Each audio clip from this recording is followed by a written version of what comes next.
5, 6.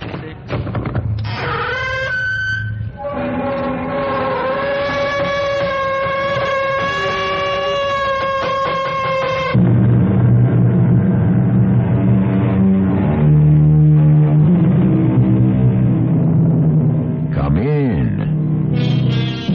Welcome. I'm E.G. Marshall. If a man looks sharply and attentively, he shall see his fortune. For though fortune is blind, she is not invisible. Which means, what? That it is possible to espy the dimensions of one's fate. But isn't the future supposed to be a closed book? True. However, if you can find out where the book is, surely there must be a way to turn the pages. You took all the money from the banks before you killed her. I don't remember. What did you do with all that money? I don't remember. Try. I don't want to remember.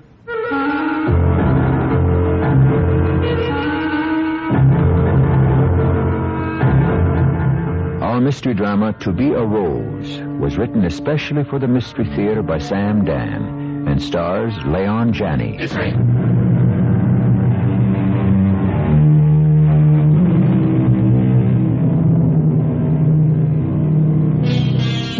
What does she see in him? What does he see in her? These are questions that have enlivened countless discussions since, I suppose, men and women first discovered each other. The whole problem has to do with love. The fact is, we really do not know what love is. Is it mystery?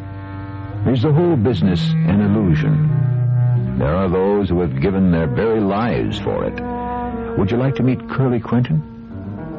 If only we could meet Curly Quinton. I'm afraid Mr. Quentin will be unable to see you now. Visiting hours are from 2 to 4. We enforce this rule strictly. We make no exceptions for anybody.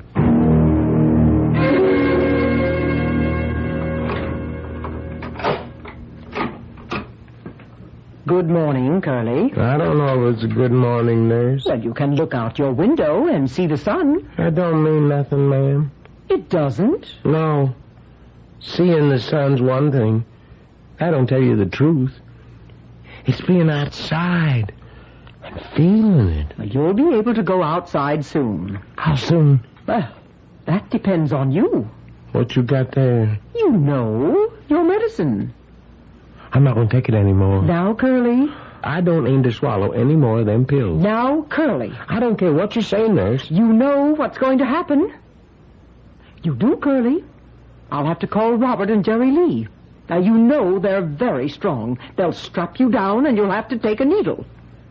Now, you don't like that, do you? No, ma'am. Not a bit. Well, then just swallow these pills. No, ma'am. Curly. You see, if I just meekly take them pills, it means I agree that you're right and I'm wrong. Curly, why don't you just save everybody a lot of trouble? No, I have to fight you. All right, you asked for it. Robert, get Jerry Lee and come in here, will you please? They come into the room. Robert and Jerry Lee.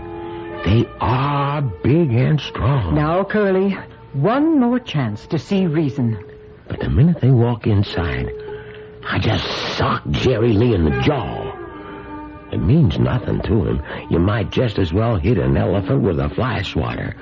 They both grab me, and they wrestle me down on the bed. They hold me still. It's like being jammed into a monstrous vice. I can't move a muscle. Then there's the sharp, stinging pain of the needle. That's good. And then... That's fine, boys. And then everything goes numb. I just lay there thinking, trying to think. But everything gets blurry. It goes blank. And I fall off.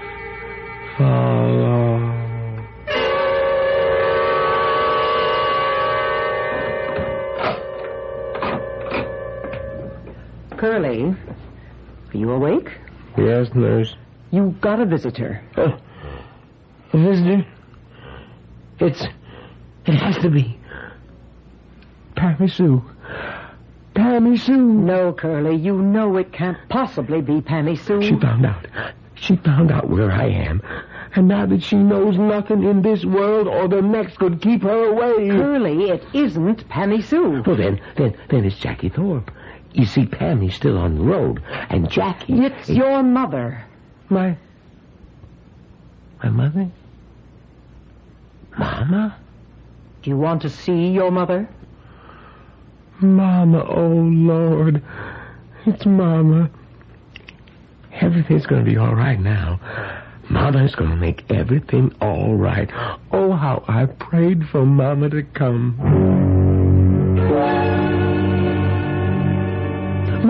Mama, how'd you ever find me? Son, I'm so glad you're here. Now, son, please. You don't know what they've done to me.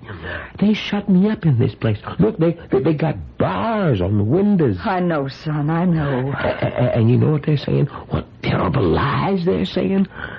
They're saying I killed Pammy Sue. Son, just listen to me for a minute. How could I kill Pammy Sue? She's my wife. I love her. And Jackie Thorpe, he's my best friend. Everything's going to be all right. Mama, you must help me to get out of here. They took away my clothes, but you bring some in. And you have my car parked right out in the street. Son, I can't do that. You mean you're going to let me stay here? You killed them. You killed the two of them. No. Yes, and you gotta face it. Well, why? Why would I kill them? Because the two of them, they made a fool out of you. Well, don't you say that, Mama. It's the truth. It's a lie. And everybody knew it. Everybody but you. You didn't like her. You never liked her. You hated her. Oh, son, I didn't. You never wanted me to get married. I wanted you to get married, but not to her. Oh, no, Mama. You didn't want me to get married to anybody. You never wanted me to grow up. Son, that isn't true. Yes. Because as long as I was a little boy, you could still be a young girl. A pretty young girl. But once I became a man and had young ones of my own, you became an old lady, a grandma. You're no longer the prettiest gal in Lawton County. Son, I want to help you. You hated them all. All the gals I ever looked at. But Pammy Sue, she's the one you hated the most. I didn't hate Pammy Sue. Then why'd you say I mustn't marry her? Because I could foresee a day like this one. Because I knew a thing like this would happen. Oh, son, you must face it. Everybody knows what they both done to you. Oh, Mama, have I lost you, too? Doesn't anybody believe I'm innocent? Please believe me. Help me. I want to help you, son. The only way I can, the right way. Let's kneel together and pray together and ask for forgiveness and mercy. My name is Elwood Quentin, but everybody calls me Curly. It's because I got no more hair on my head than a billiard ball. Ever since I can remember, I liked poetry. I mean, I love to make up poems. I see something and off I go. Bright and early every morn, the sparrow comes and steals my corn. And I stand by and let it be, for God is feeding him through me. I guess it's the poems that brought me and Pammy Sue together. One day while I was plowing the bottom acres, I saw this little old car pull off the road and onto the edge of the field. Hi. Are you Elwood Quentin? Yeah. I'm Pammy Sue Puckett. I know. Do you? Everyone knows who Pammy Sue Puckett is. Really? Who is she? The prettiest girl in town. Well, I suppose that's true. But then again, it's not much of a town. Can I do something for you? Recite some of your poetry. What do you mean? You do write poetry, don't you? Who told you? I'm the new editor of the Lawrence and Courier and Blade. I know everything. Why would you want to hear my poetry? Because I'm told it's very good. We're trying to introduce a little culture in the Courier, and we'll pay you $5 for each poem. I don't think a person should be paid anything at all for writing a poem. You don't? No. Why not? It's a gift. It surely is. A poem is a song, and the Lord puts it into your heart so that you can sing it and make everyone happy. The birds get paid to sing? No, not yet. But one day someone will come around and start to organize them.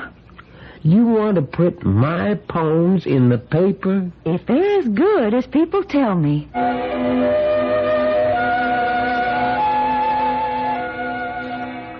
You'll have to fix some fences today, son. I already tended to it yesterday, Mama. You did? Yeah. Wanted to get it out of the way. I ain't going to town this afternoon. Any special reason? I think I will have some more pancakes. Why are you going into town? Are there any more blueberry preserves? Is there something you have to do in town? This is the best buttermilk. When you see Miss Pammy Sue Puckett, don't give her my regards. Why do you think I'm going to see Pammy Sue Puckett? Are you saying you're not going to see her? I am going to see her. But that's only because I'm bringing her a poem for the paper. Miss Pammy Sue Puckett's out to become Ms. Pammy Sue Quentin. Mama, what would she want with me? She's wrong for you, son. She's a city girl. She's learned them free and easy ways. Mama, you should see the fellas who were after her. All of them good looking and with money. I don't care who's after her. You're the one she's after. Howdy, Miss Puckett. Hello there, Mr. Quentin. Here's a poem, Miss Puckett. Thank you, Mr. Quentin. I can't tell you how much I enjoy reading your poems. Oh, thank you. Mr. Hawk, our publisher, he enjoys them too. Matter of fact, he says we should pay $10 apiece for them from now on. Well, that's really very nice of him. Do you know something, Mr. Quentin? What's that, Miss Puckett? I love you.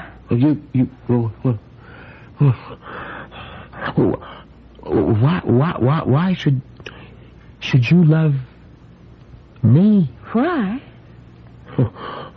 Look at me. I'm looking. I'm bald-headed. That's a fact. I'm a homely person. That's true. I ain't rich. I know it. Well, then, how could you be in love with me? You know something? I've been asking myself that very question. You have? Yes. Well, have you come up with the answer? Yes, I believe so. I love you, Elwood Quentin, because you have a beautiful soul. I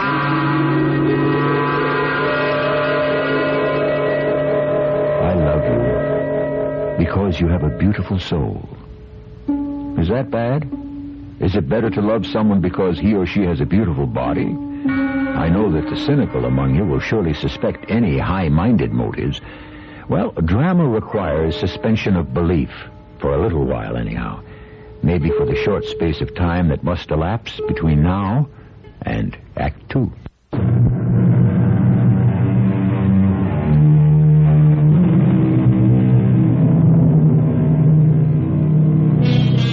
If a girl says, "I love you" to a handsome athlete, her statement is accepted without question.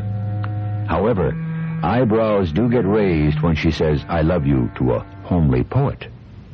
What does this tell us about the cultural level of our society? Don't ask me. All I do is tell stories. And this is the story of Pammy Sue Puckett and Elwood Curly Quentin. Beauty and the Beast. Good morning, Curly. Yes, ma'am. I've got your medications here. I see, ma'am. I also got Robert and Jerry Lee with me, in case you're inclined to create a fuss. Yes, ma'am. So, what'll it be? The easy way or the hard way?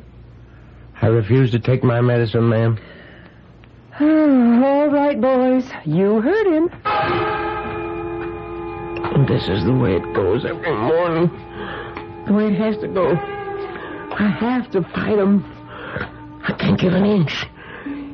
They're trying to make me believe that I killed Pammy Sue and Jackie Thorpe. And so Robert and Jerry Lee have to beat me down and hold me still till she jabs the needle home. He'll be all right now, boys. I just lie there. And it seems to me she talks to me. The nurse talks to me. Sometimes it's the nurse. Sometimes it's Pammy Sue or Jackie Thorpe or Mama. Curly? I think it's the nurse this time. Curly? They ain't gonna answer. They can't make me answer. No power on earth can make me answer. Curly, I want to help you. You don't want to help me. You killed her and him. Now, why don't you confess it? It's best to say nothing. This woman simply won't understand. You'll stay here for the rest of your life. You'll never again breathe the sweet air of freedom. Remember that, Curly? The sweet air of freedom? It's from that poem you wrote. The sweet air of freedom that blows in the hills. No, I didn't kill him. Curly, you're talking to me. You can fool the police, you can fool the doctors, but I know it's an act. No. Why do you think she married you? For your looks? Please. For your money? You've been talking to Mama. Who knows better than Mama? The poems, Curly. The poems. Yeah, she loved the poems. And the poems are part of me, a part of my soul. She loved the poems because she knew they would make money. Money? Oh, you're crazy. No, you're crazy. That's why you're in here. I want to help you get out. Money? I would only write one or two, never more than 3 a month. What'd I get? $10 apiece. Not again, it wasn't more than $7.50. That's money? What'd I own? 350 acres that I had to share with Mama and my 4 brothers. Money? Now relax, Curly. You're fighting the medication. Relax. Don't tell lies about Pammy Sue. Don't you dare tell lies. It's all been in the papers. The papers lie. Is Jenny Thorpe lying? Jackie's wife? Jenny? It ain't true. It's the story she told the reporters. I don't care. Here. It's in the paper. I'll read it to you. I don't want to hear it. Listen. One afternoon, my husband came home. It's a lie. Jackie, I saw you in Bellucci's this afternoon. Oh, really, Johnny? Well, why don't you come over? Well, you were having such a delightful tete-a-tete with this ravishing blonde. It was strictly business. Nice. The little corn-fed. Do you know what I mean? It's an old college friend. Oh, hey, did she go to college? Yep, graduated summa cum laude. Okay, I'll play straight man. Tell me what she majored in. The romantic poets. No comment. No, she's editor of a backwoods newspaper somewhere, and she needs an agent. Okay, Jackie. No, not for herself. For her husband. Oh, what does friend husband do? He's a poet. Oh, I didn't know you represent poets. I'll try anything once. Yes. Well, she lent me some of his poems. Here, read. No, I'd rather not. Read, and tell me if I'm crazy. You're crazy as it is. Well, you just read. Well, what do I know about poetry? Read. All right, I'll read. He's 6 feet 5 inches tall. Well, why don't you sell him to a basketball team? No, he's too small. Will you just keep reading? He's thin as a rail. He's bald as a baby's backside. He's got an Adam's apple on him that looks like half a watermelon stuck in his throat. But aside from that, he's very good looking, I'll bet. Well, just read them. Oh, I can see it. I can see thousands of kids crowding into college gyms, filling all kinds of stadiums. This is the poet of the people. Jackie, wait a minute. You know something? Some of this isn't really bad. Yeah, and there's something in the way he reads it. Now, here, she left me a cassette. Yeah, I want you to listen. Bright and early every morn, the sparrow comes and steals my corn.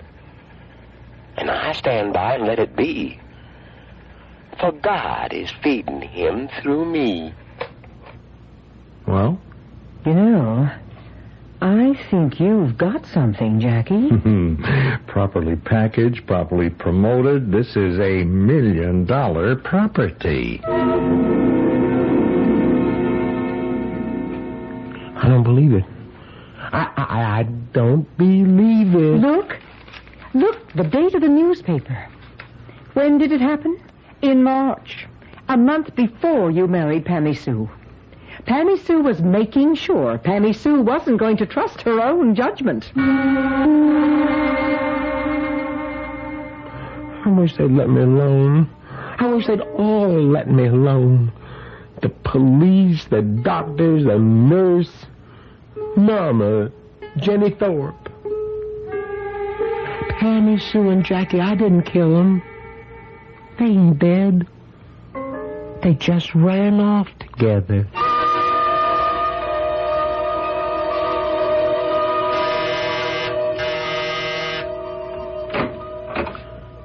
Mama. Surprised to see me. Come in.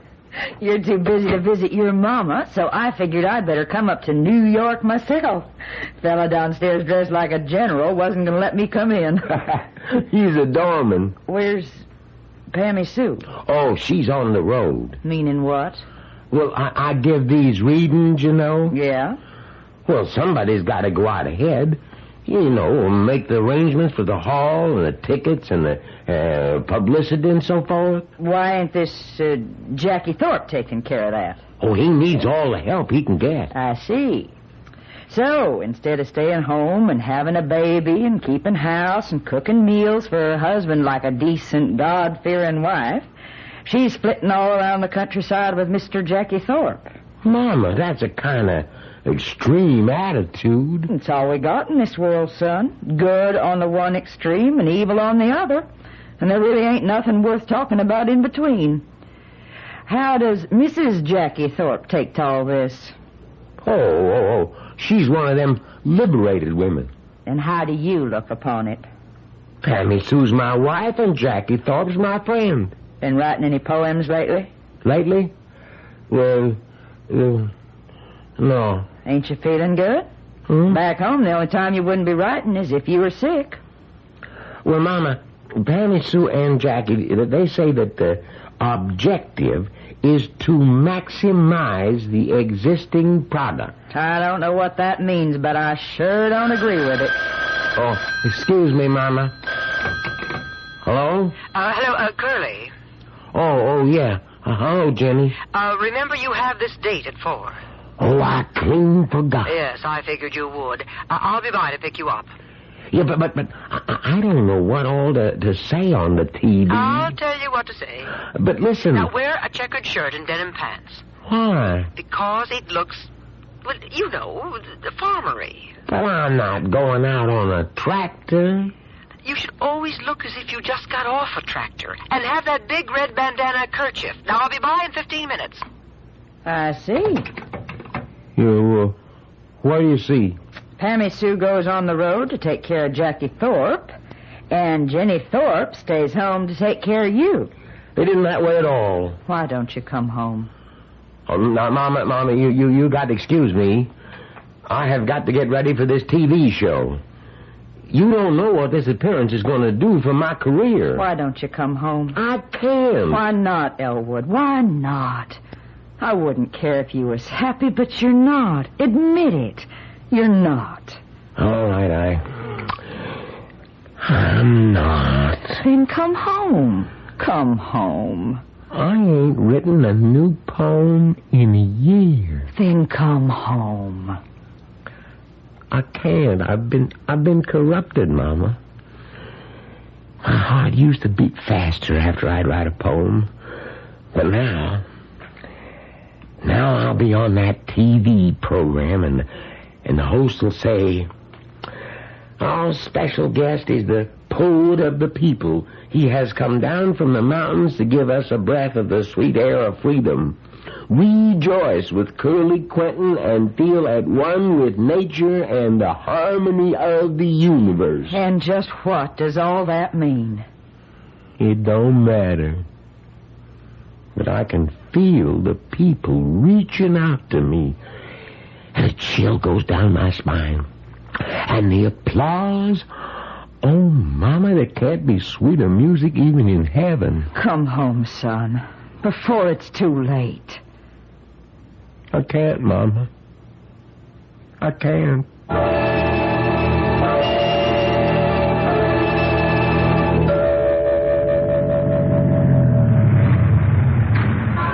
Uh, 690 East 54th Street, please, driver. And then I'll go on to You come 72nd up with Street. me. Jackie isn't home. Oh, but Jenny... Darling, you were marvelous. Your career has taken on an entire new dimension. Curly, Yes? put your arm around me. Huh? Oh, well... What's the matter? Don't you want to? Why? Because it's the first step. Oh, Jenny, You know something, Curly. You and I, we're overdue. Overdue? For what? Oh, darling, don't carry it too far. After all, no one can be that much of an apple knocker. Don't like nature. Human nature.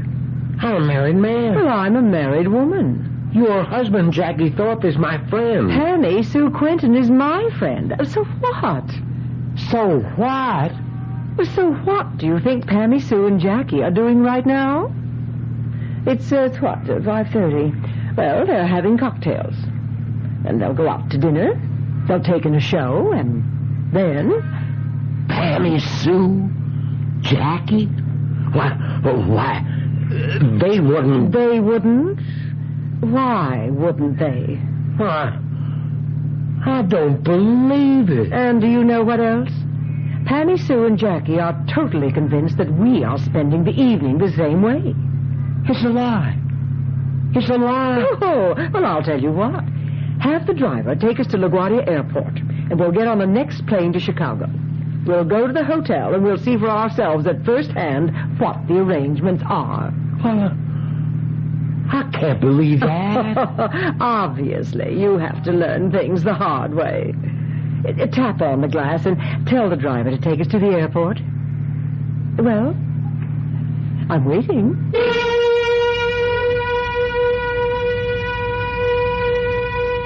I guess we're all waiting, but we'll have to keep waiting for Act 3. Then when people talk about meaningful relationships and alternate lifestyles, some of it sounds pretty good. But the fact is that in the end, somebody has to get left. If it's all a game, folks, then everybody can't be a winner. The score will be posted when I return shortly with Act 3.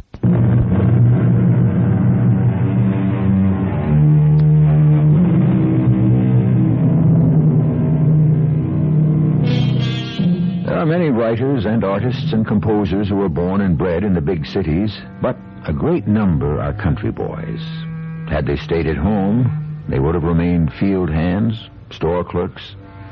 It would have been early to bed and early to rise, and Ben Franklin to the contrary notwithstanding. They may have become healthy and wise, but wealthy? Never. Most of the country boys who come to the big town soon become city boys. But Curly Quentin? Oh, no. Confess, my son, confess. It'll clear your mind, and your mama will take care of you. Curly, darling, listen to me. Your career hasn't even started. You've already made thousands of dollars, but this is just the appetizer, the first course. The real banquet hasn't even begun. You and I will be married, and I'll take such wonderful care of you. You can tell me the truth, Curly. You can tell me, because I know it. I know you, Curly. I know you better than anybody else does. Let me take care of you. Not just for now, but later, when they let you out of here. You'll be a free man, and I'll take great care of you. And you'll also take care of the money. All of you. It's the money that's done it, the money. That's what every one of you is after. That's all any of you ever wanted from me.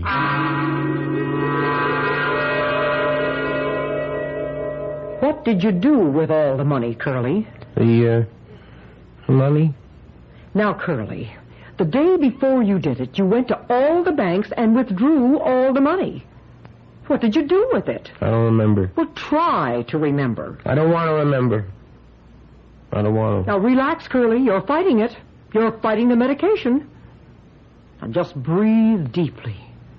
Relax. Now, Curly, you want to breathe the sweet air of freedom. Listen, the sweet air of freedom that blows in the hills. The sweet air of freedom. Now, confess. Say, yes, I did it. I had to do it. I'm a man of flesh and blood. She betrayed me. No. Not Pammy Sue. You don't know how much she loved me. You don't know. That girl was so filled with love. Oh, that she was. But it was love for the almighty dollar. Don't listen to Mama. That's all Mama could say. You should have listened to Mama. Listen to me, son. No, I won't hear a word against her. You don't know Pammy Sue like I do. She has a heart of gold. She surely does. It's all gold. Hard, cold gold. And that's all she can ever think about. Gold. That's all she can love. No, Mama. She loves me. Is that a fact? Look in the mirror. Go ahead and look. Answer me.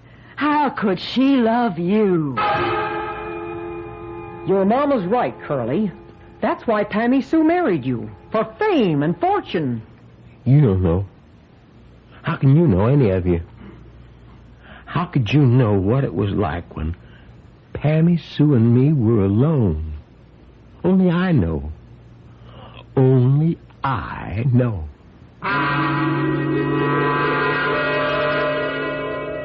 I love you because you're beautiful. You have a beautiful soul. You can't see a person's soul. Oh, yes. It shines out of him. But you are really beautiful. I know, but I'm beautiful where it can't last. Don't say that. You'll be beautiful till the day you die. So will you, Pammy Sue. So will you. No, long before that time it'll all have gone. All the beauty. Remember what you wrote? It was the poem that upped your rate from $7.50 to $10. Mr. Hawk liked it that much. The rose, so lovely at the dawning, keeps its beauty for the morning. It fades beneath the midday sun. At evening time, its life is done. Remember that poem? How can I forget it? It's my poem. Remember what it means. I know what it means. Tell me. The life of a rose is very short. Beauty dies quickly. Yes. Yes, I guess so. And because a rose cannot live long, it... What? It gives its pollen freely. I'm not sure I understand. What are you saying? Nothing. I just want you to know I love you.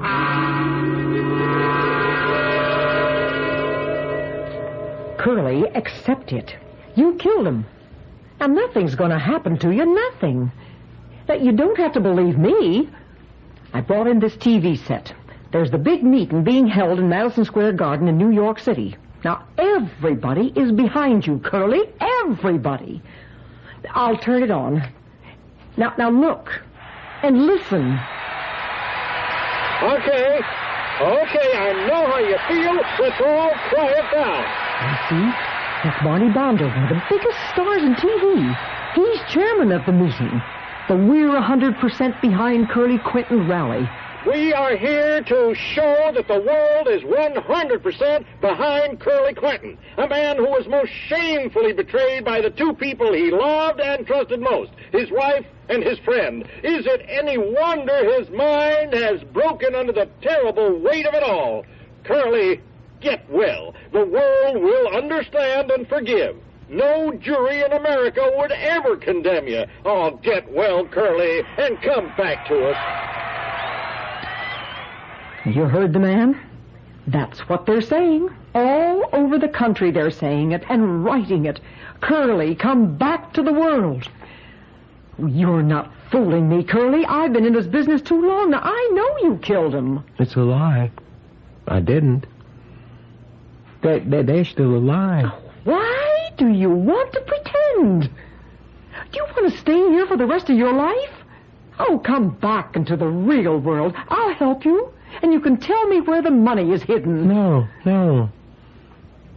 I have to wait here for Pammy Sue. Pammy Sue is dead. You killed her. Your doorman remembers calling the cab. The cab driver remembers taking you to the hotel.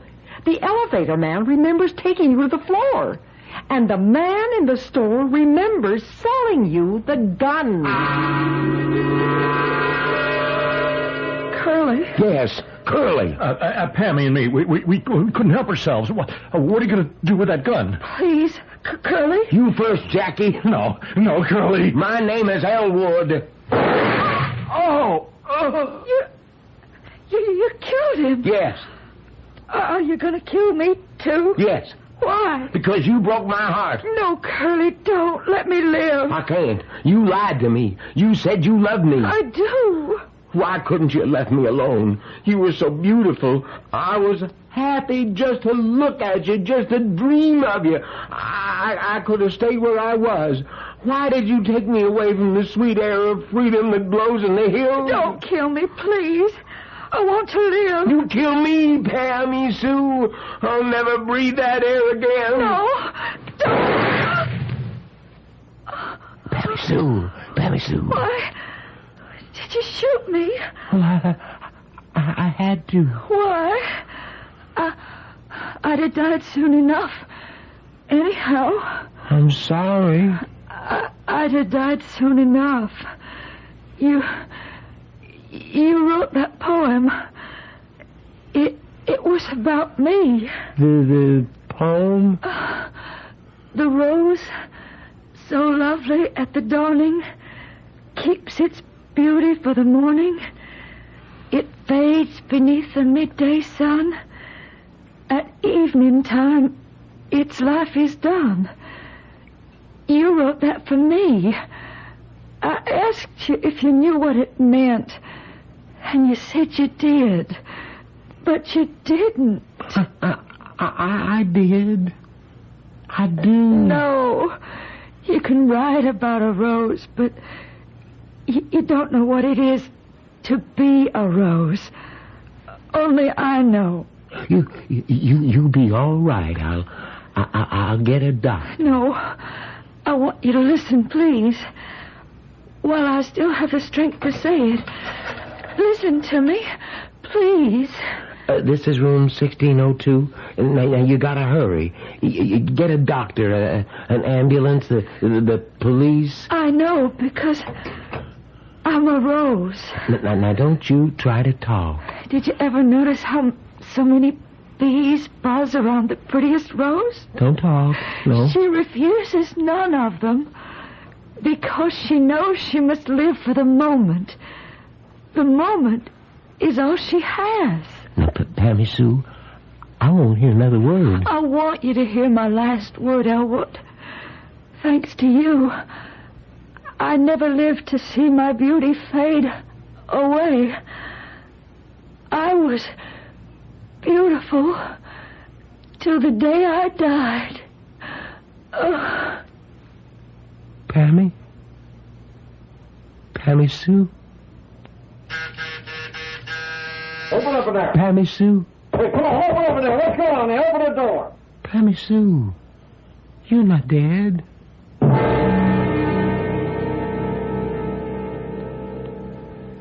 She's dead, and you have to face it. Face what? The fact. I suppose it's a fact. Then what do I have to face? What? Well, nothing. Nothing? Well, nothing is going to happen to you. You mean I won't be punished?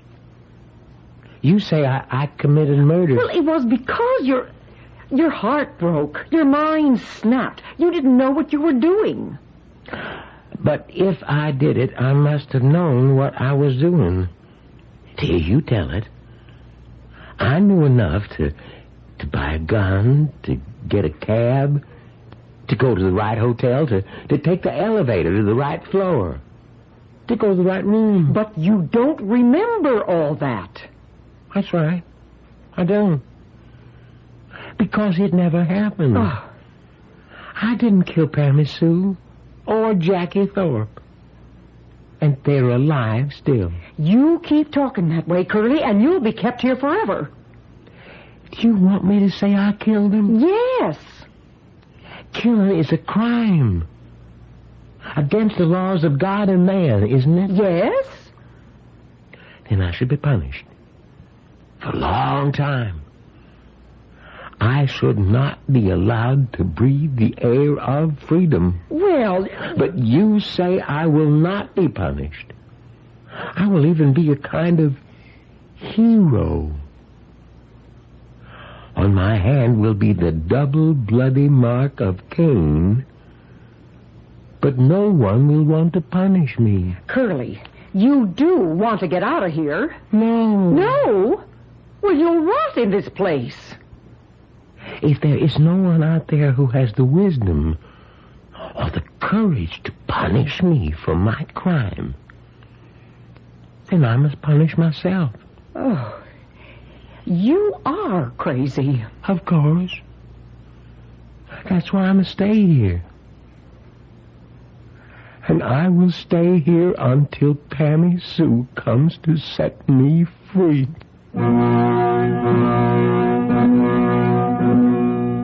That may be a long, long time, but in the final analysis, who's crazy? Curly's basic folly is that he happens to be a completely honest man. Who was it that went searching the streets with a lantern to find an honest man? Diogenes? Whatever would he do with one if he found him? Well, you'll find me right back here very soon.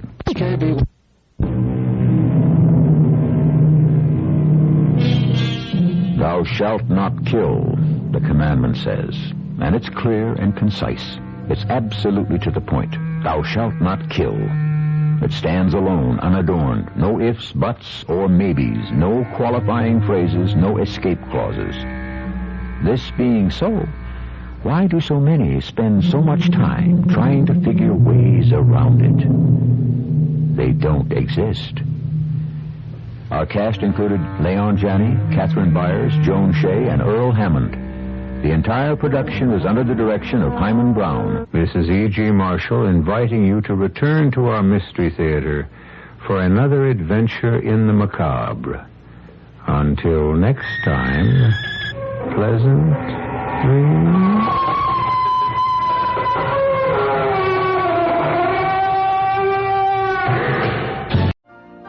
You've been listening to the OTR Gold Network.